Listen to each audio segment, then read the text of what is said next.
Okay, good morning, students. So let's begin with the lecture 2 of machine learning. So I hope कि जो भी हम लोगों ने प्रीवियस लेक्चर में पढ़ा, मशीन लर्निंग क्या होती है, मशीन लर्निंग के बारे में हम लोगों ने समझा, और उसके बाद टास्क परफॉर्मेंस और एक्सपीरियंस के बारे में समझा, और उसके बाद उससे पहले हम लोगों ने समझा what is the difference between the data and the information.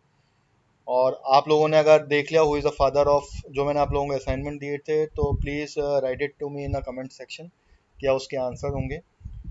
सो उससे मैं ये आइडिया लगा सकता हूँ कि हाँ आप लोग पढ़ाई कर रहे हैं।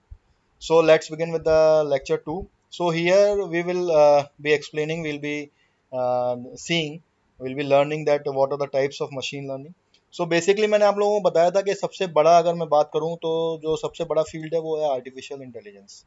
और आई थिंक कि आप लोगों के 6 सेमेस्टर में आर्टिफिशियल इंटेलिजेंस सब्जेक्ट भी है, या तो आप लोगों के आर्टिफिशियल इंटेलिजेंस सब्जेक्ट भी है, वो भी आप पढ़ेंगे। तो मशीन लर्निंग जो है, machine learning is a subset, machine learning is a subset of artificial intelligence. ठीक है, आर्टिफिशियल इंटेलिजेंस एक बहुत ही ब्रॉड एरिया है, बहुत बड़ा एरिया है। उसमें रीजनिंग भी होती है, नेचुरल लैंग्वेज प्रोसेसिंग भी होती है, एनएलपी, जिसमें कि आपका एलेक्सा, सिरी, ये सब आते हैं। प्लानिंग भी होती है, रीजनिंग भी होती है। So these are comes in under artificial intelligence. इसके अंदर एक और फील्ड होता है डीप लर्निंग। ठीक है, डीप लर्निंग भी होता है, तो ये भी बहुत इंपॉर्टेंट पार्ट होता है। अब मशीन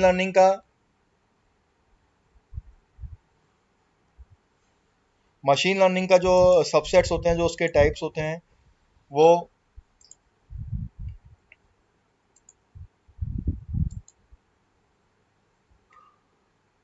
तो बेसिकली क्या होता है कि मशीन लर्निंग के जो टाइप्स होते हैं, वो होता है सबसे इम्पोर्टेंट और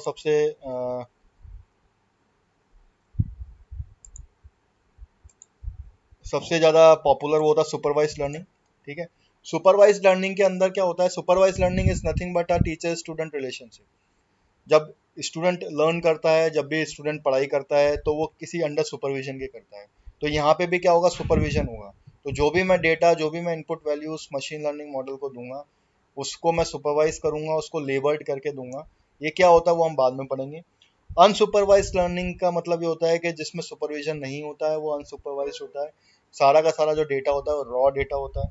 उसके बाद होता है री लर्निंग। री लर्निंग के अंदर क्या होता है कि हम एनफोर्समेंट करते हैं मॉडल को पढ़ाई करने के लिए, लर्न करने के लिए, उसको समझाने के लिए।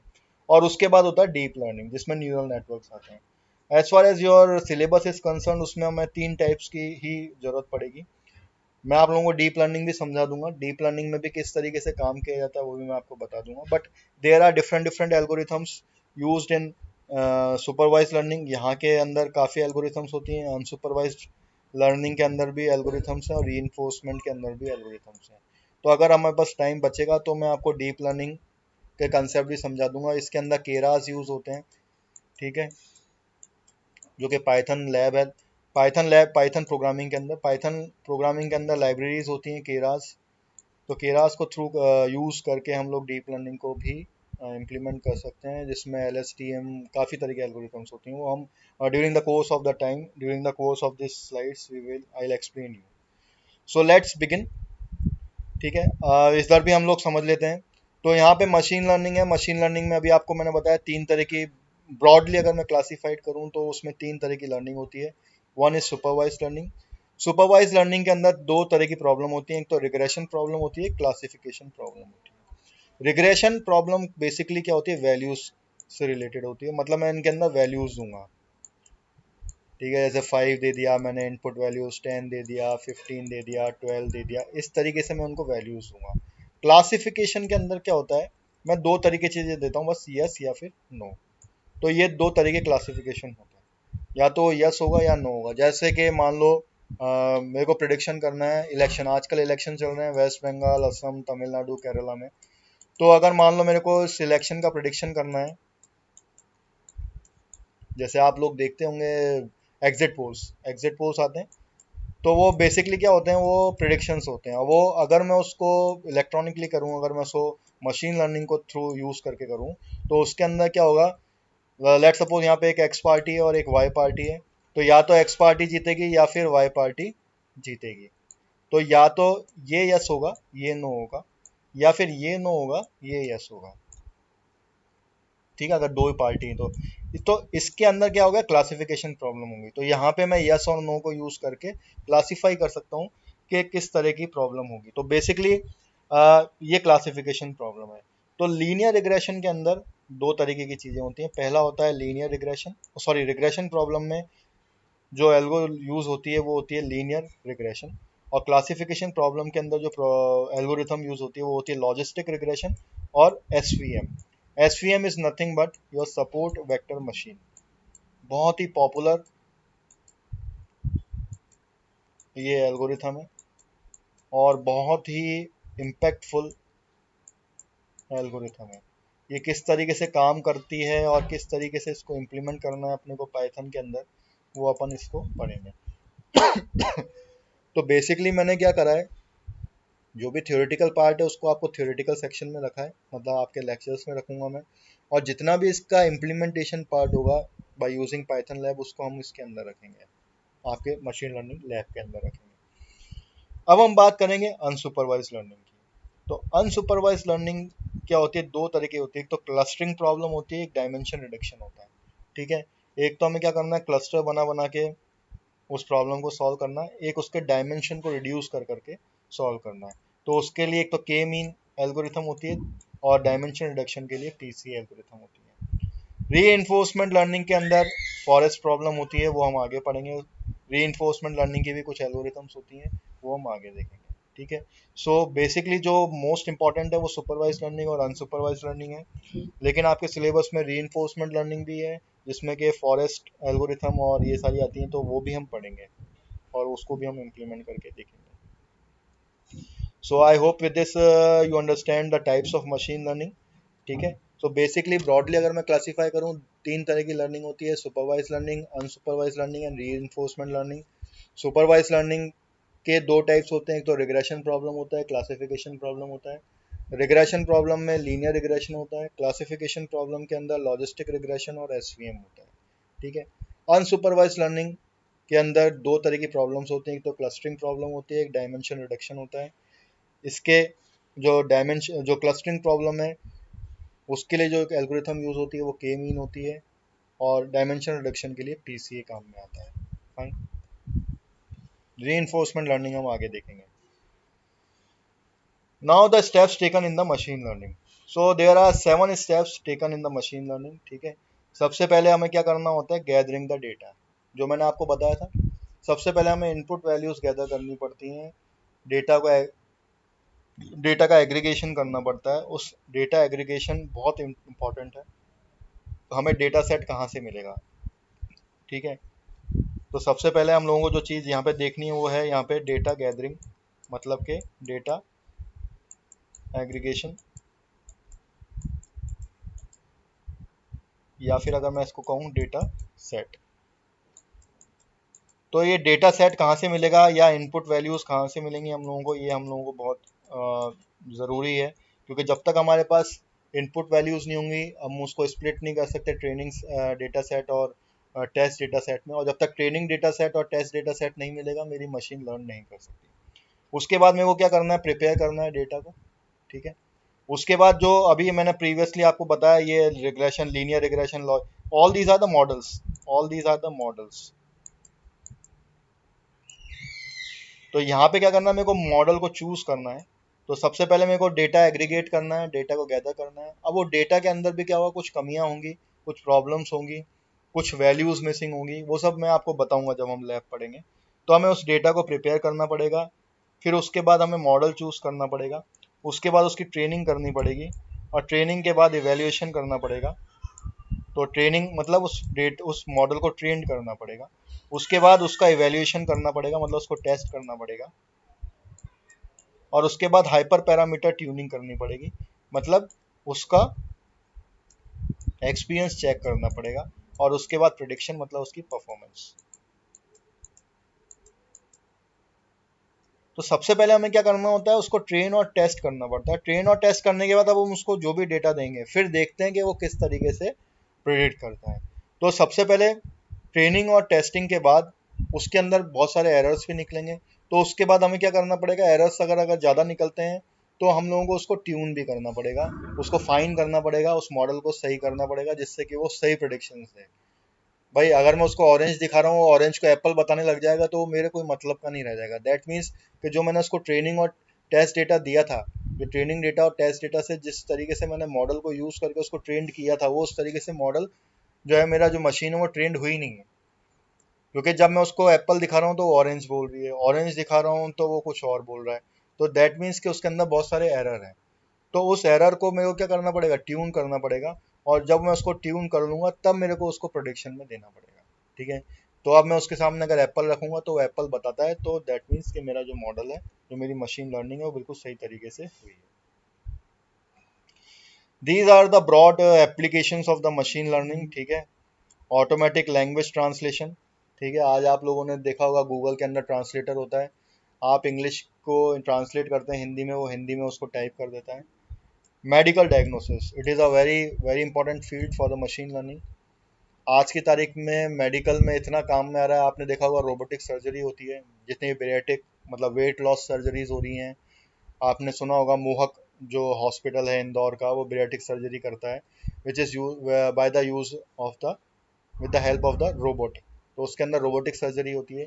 उसके अलावा भी बहुत सारी मशीन्स आ रही हैं आजकल, बहुत ज़्यादा स्मार्ट मशीन्स आ रही हैं मेडिकल केयर के अंदर, जिसमें मेडिकल डायग्नोज होता हो। ठीक है।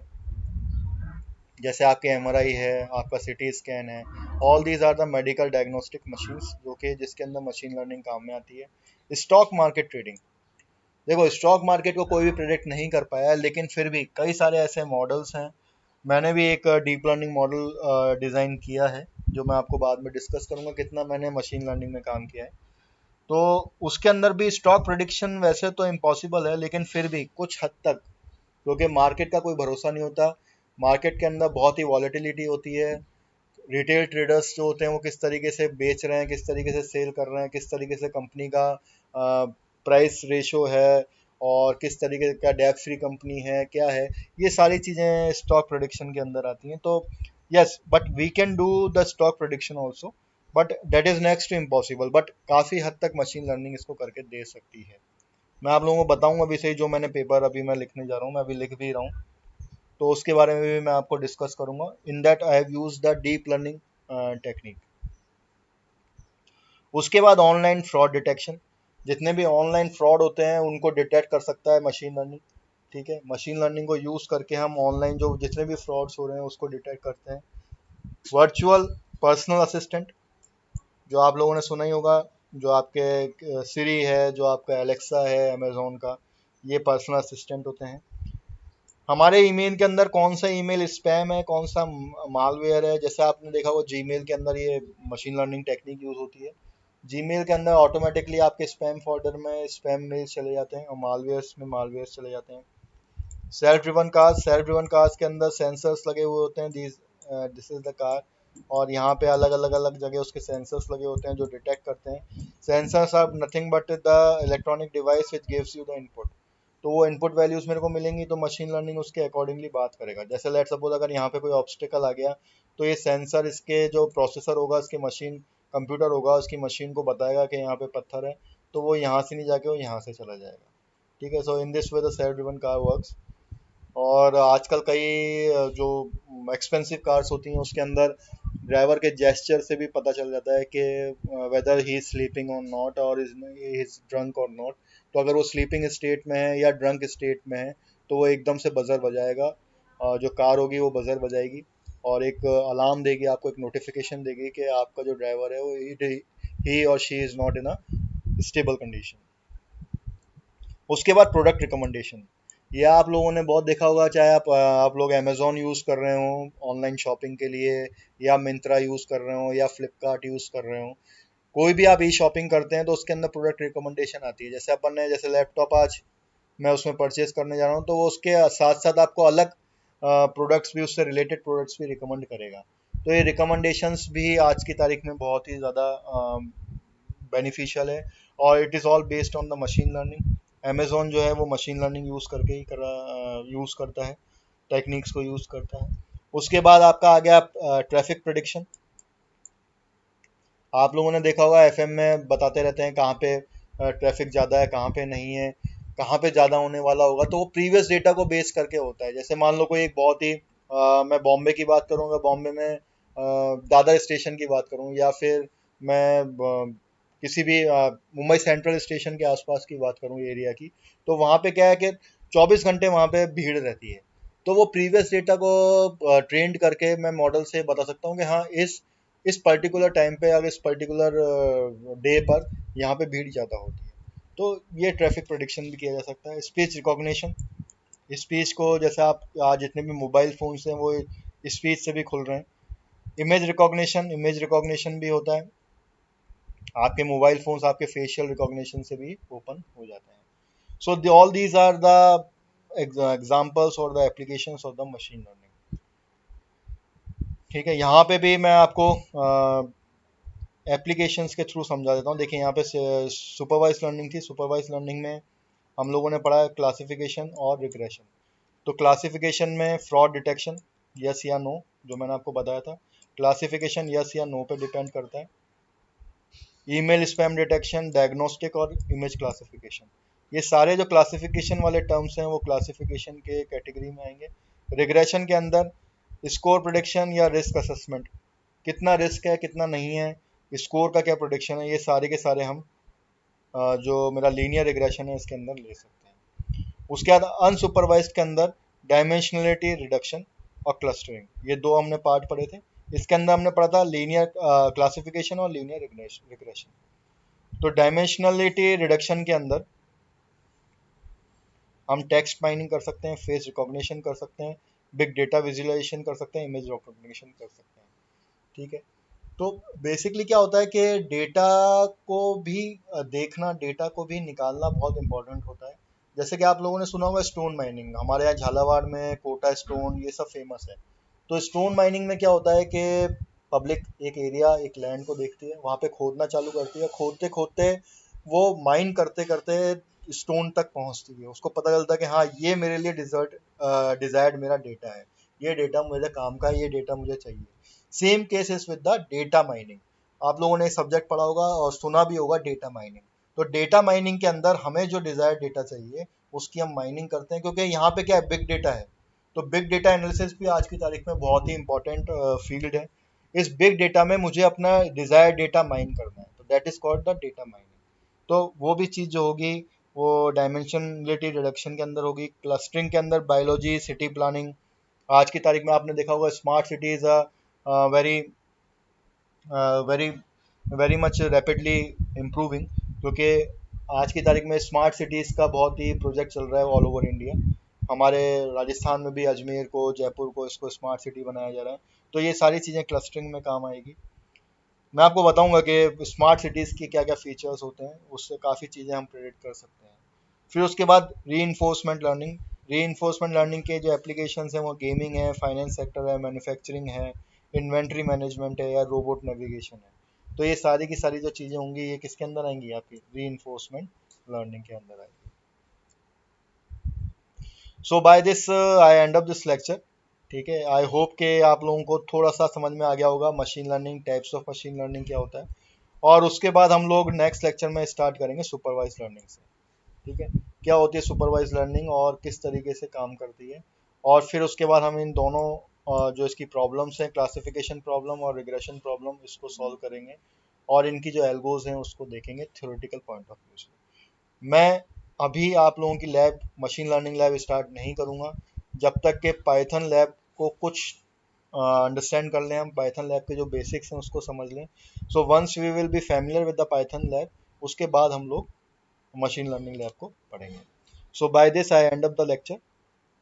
सो आई होप कि आप लोगों को समझ में आ गया होगा the types of machine learning की क्या एप्लीकेशंस होती हैं। तो इस तरीके से मशीन लर्निंग काम की जाती है।